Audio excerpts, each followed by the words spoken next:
I am Zena James and it is Travel Tuesday. So we're taking a look not only at what's happening here in the Atlantic, but also sliding over to the Pacific to see what's developing there as well. Starting closer to home in the Atlantic, Fernand is still holding on to some activity, but in those cooler waters where the reality is conditions are simply not conducive for any further development. But by Thursday, Fernand could taper off in those open waters southeast of the Nova Scotian coastline.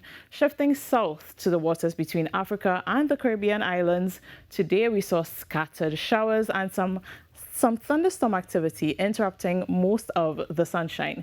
This was tied to a small area of activity associated with a trough and the ITCZ, which produced those heavier downpours as some of us experienced earlier today. These conditions will linger into tonight with partly cloudy skies and isolated showers developing as the night progresses, particularly over Tobago, eastern parts of Trinidad, and southern parts of Trinidad as well. Overnight lows will be around 25 degrees in Trinidad and a warm 26 over in Tobago.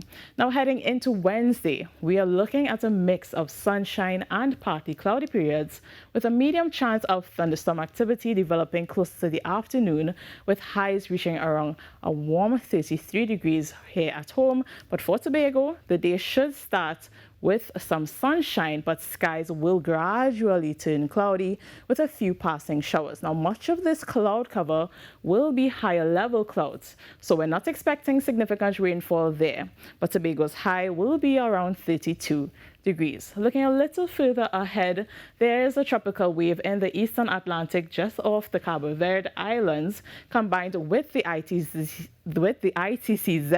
it could bring cloudy skies and thunderstorm activity across both islands later this week, closer to Friday. However, we do not expect this wave to develop beyond the tropical wave status, especially as it contends with pockets of drier, dusty air coming off the African coast.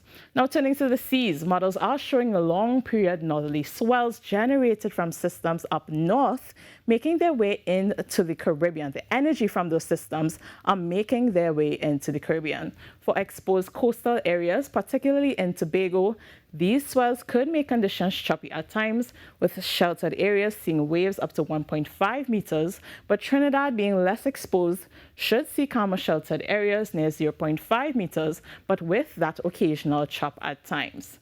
With spring tide ending today, tidal levels will return to normal during high and low tide cycles, so you have no worries near shore.